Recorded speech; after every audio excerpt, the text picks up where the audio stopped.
যেসব জিনিসগুলো আমরা খুব সহজে পেয়ে যাই সেই সব জিনিসগুলোর মূল্য দিতে জানি না আমরা।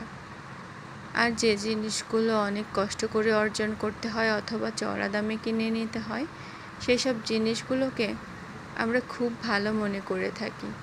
আমরা অনেক দাম দিয়ে থাকি, অনেক মূল্যায়ন করে থাকি। কি অদ্ভুত, তাই না? অথচ আমাদের এই ধারণাগুলো বেশিরভাগ সময়ই ভুল হয়ে থাকে। মানুষের কথাই ধরুন না কেন, কত মানুষ আমাদের অনেক ভালোবাসে, অনেক যত্ন করে, অনেক মায়া করে, স্বার্থ ছাড়াই আমাদের জন্য কত কিছু করে, কিন্তু আমরা সেই সব মানুষগুলোর মূল্য দিতে জানি না।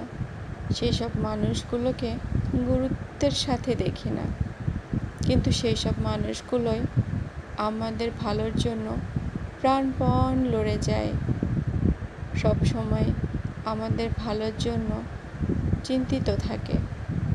এত কিছুর পরেও আমরা সেসব মানুষগুলোর কদর করতে জানি না।